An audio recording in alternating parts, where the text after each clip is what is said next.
My name is Abby Marino-Briggs. I'm a career coach and professor, founder of The Bold Professional, and I'm here today with a strategy and a small rant on exactly what I would do if I were trying to get a job in 2025. So it drives me crazy because I see all over the place how impossible it is to get a job in 2025. I also see people who are job seeking continuing to expose themselves to this rhetoric about how hard it is to get a job in 2025. Now, I have a ton of coaching clients, and I see my clients get hired every single week. Just in this past week, I've had 3 clients land offers.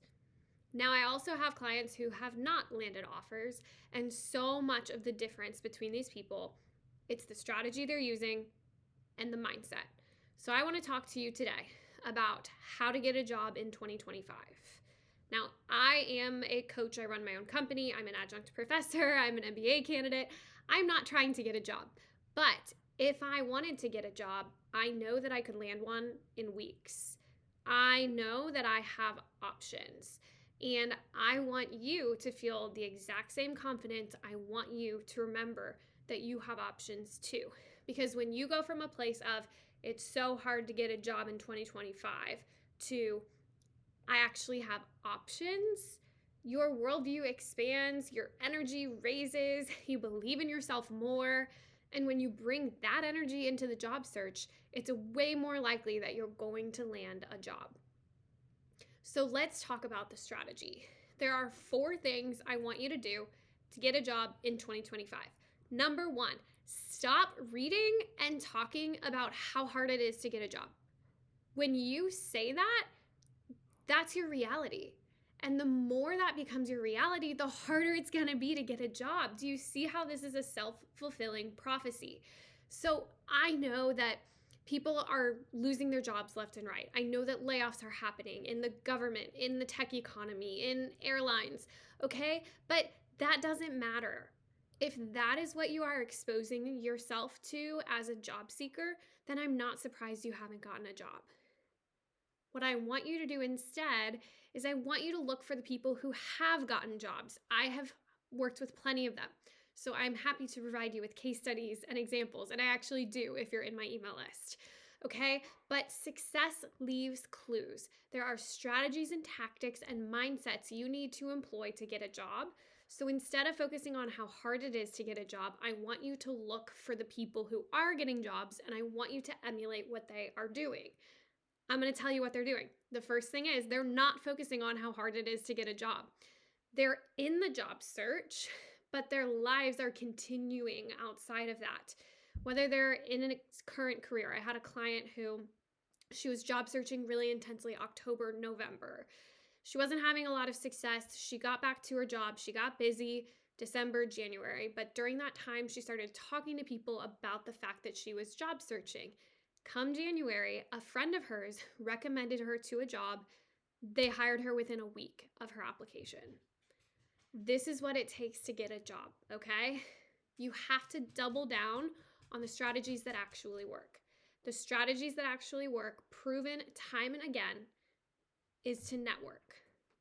So if you read any of the articles about the job market right now, everyone will admit the process of job searching, job seeking, and hiring, that is broken. The job market is actually decently strong. The way to get a job is to uncover hidden opportunities or to cut the line in those applications by talking to real people who are doing the hiring. So what does that look like? If I had to get a job within my network today, here is the exact process that I would follow. So the first thing you need to do is you need to get clear with what you want. Do you want a new job?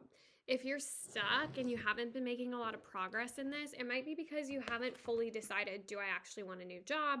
Do I just want to learn about other people's careers? What am I really looking for? So get clear with what you want. And then I want you to start thinking about who the people are who are like that.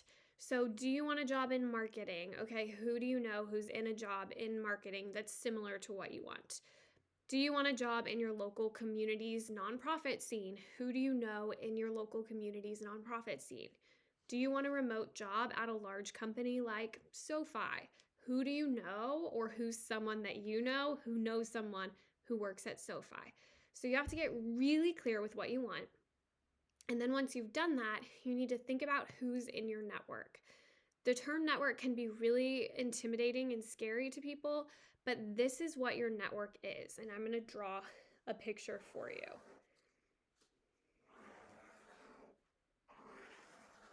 You're going to love this. I'm really good at art. Okay. There are 3 layers to your network. Get ready for this drawing. Okay. So your network has 3 layers. I'm an art major. Okay. These layers are wow, I can't even figure this out. Okay. Your friends and family, your acquaintances, and then their network. These are the people that you have access to. So friends and family, those are your immediate connections. These are the people who know you really well. They're willing to do anything it takes to help you. Outside of that layer are people who are in your acquaintances. Maybe you went to college with them. They were sort of a distant peer or coworker at a former job. Maybe it's someone who is a friend of a friend. You've met them before, but you've never really gotten together. You don't know them very well. Okay, and then there's their network. So now you've made this, you're thinking about who your network is. You're thinking of real people. Now I want you to connect the people who you know with what you want. So what is it that you want? Who is it that can help you get there? And I want you to write down at least 5 people who can do that. And I want you to pause this video, write down those 5 people right now. Who are the 5 people who can help you get exactly what you want? Now that you're back, I want you to draft an email. This is the easiest email you'll ever send to each of those 5 people. This is what it is. Subject, quick catch up. The template is, hi, insert name. I hope you're doing well. I'm reaching out because I've always admired your career path, and as I navigate my own next career steps, I would love to learn more about your journey. Would you be open to a quick coffee or Zoom chat in the next couple of weeks? If so, here are some days and times that work for me. Name your time and place, and I'll send over a calendar invite with details. Done. You send that email. No pressure at all, just looking to connect and learn from someone I respect. Looking forward to hearing your thoughts. Best, Abby. That is the email I would send. Now, they've responded to you. They've said, yes, I'd love to help you, because truly people love to help. They want to help you. They're in their network. So now you have gotten, yes, I'd love to. Here's some times I'm free. You send them a calendar invite. It's the day of the coffee chat or the Zoom chat, and you're ready to talk to them. So what is your agenda going into this meeting? The agenda is you want to learn about their career journey. You're not here to ask for a job. If you're here to ask for a job, that's like a binary question. Do you have any jobs? No, I don't. Conversation over. You are here just to focus on their journey.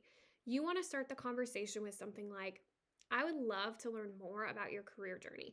I'm actually on the job search and I'm looking to learn from others who have landed in careers that interest me. That's the opener. Then you just let them talk to you about their career, about their journey. Be curious. Ask them questions about what they're telling you. Make sure you're hearing them correctly. Just engage in conversation with them. Share a little bit about your own experience. Don't be afraid to, even though this is not an interview, it's kind of an interview. You want to talk yourself up. You want to make yourself sound like a great team player, someone who has brought impact to their position, someone who would be great to have on a team. And then you might be surprised, about 50% of the time, assuming you've impressed them with your curiosity and your openness, after you express curiosity to them, they might naturally start thinking about how you could fit into their company or how they could help you. And if they don't, then you just say, hey, the more I learn about your company and the more people I've met, the more aligned it becomes with what I'm looking for. What are the steps that would be involved for me to explore becoming a part of your organization? So again, you're still not asking them, do you have a job for me? That's a yes/no question. Instead, you're asking them, What would it take to explore being hired for your company?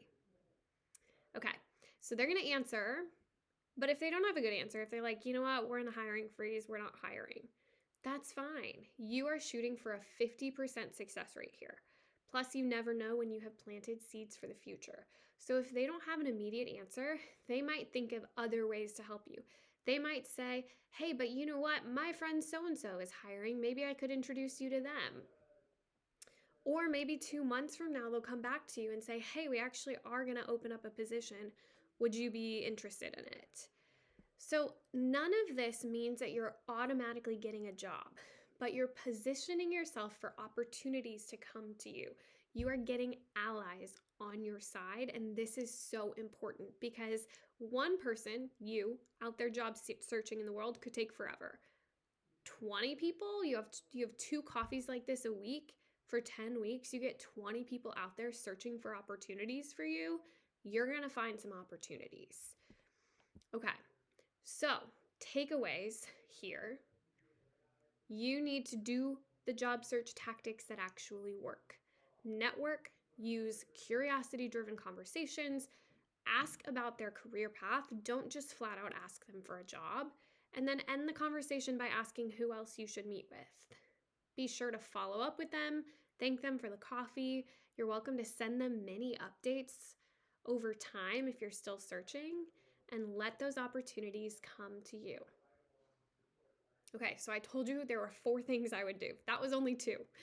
The first one is stop listening to people who tell you how hard it is to get a job. Just cut that out. You don't need that in your headspace right now. Second, do the networking thing. I just walked you through step by step exactly what you should do to start networking for job opportunities.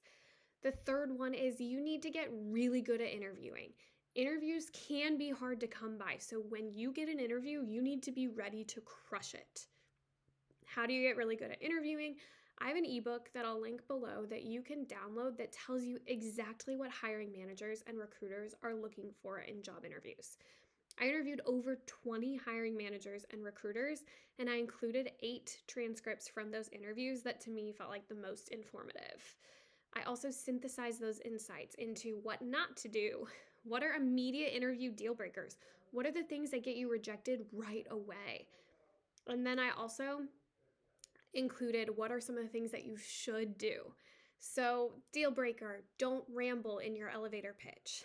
What you should do, have a very strong elevator pitch. Okay, that's one that's very commonly heard of, but there's even some tidbits in there about what are the best questions to ask an interviewer at the end. So I'm linking that below. You should go grab that because when you get a job interview, you need to crush it. Those are hard to come by. It takes a lot of work to get from an applicant to an interview. Once you get to an interview, you do not want to blow it. Interviewing well creates job offers.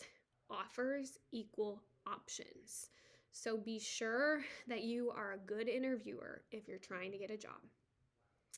The last thing I'll say is when you are submitting your resume for a job, you need to make sure you need to do everything you can to get your resume in front of a person, not just an applicant tracking system. Applicant tracking systems are looking for very specific things. People are looking for other things.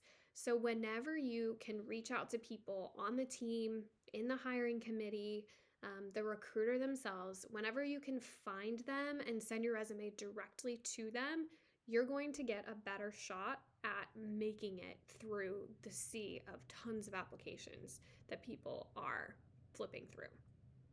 So the 4 things I would do if I were trying to get a job this month, I would stop listening to content about how hard it is to get a job, and I would look for successful people who have gotten jobs in this market, and I would emulate them. I would use my network. I'd be having networking coffees all the time, especially if you don't have a job right now. If you have 40 hours of free time in a week, you could be spending that on 40 different networking coffees, 30 minutes per coffee. It could even be 80. Think about if you had 80 calls in 1 week, how many opportunities you would have. That's a ton of energy though. So maybe it's not 80, maybe it's 10, maybe it's 5. Maybe you start with 1. The week after you go to 2. The week after that you go to 3. Build these coffees up, get in front of people, meet with people. Get really good at interviewing. Use the resources I have below. I have great resources for job interviews. I'm a really good interviewer. And then 4, get your resume in front of as many humans as possible. Dodge those ATS systems when you can. Or even if you send it through the ATS system, try and send it to the person too. Actually, quick story, and then I'll let you go. My first job that I applied for, the hiring manager told me directly, you should apply for this. So I went ahead and applied. I got screened out of the applicant tracking system. I thought I did everything right. I got screened out. So my boss, my future boss, the one who wanted to hire me for this position, had to go to the recruiter and say, I need to pull that person out. I really want to hire them for this job. I know them personally. But my resume, even though I knew exactly what I was applying for, I had even had my future boss at the time, he had looked at my resume before I had submitted it. It still got screened out by the system, and he had to go back in and pluck it out. So whenever you can get people to be going and looking for your resume in the pile and wondering where it is, if it doesn't make it past the ATS system, the better. Okay. So that's it for me for today. This is the exact strategy that I would use if I were trying to get a job. And I hope this has been helpful for you. It should be really helpful. Keep following. It's tough out there, but it's also not. People get hired every single day, every single week, every single month. It could be you too. Linking lots of resources below. Keep following along. I'll see you in my next video. Have a great day. Okay, bye.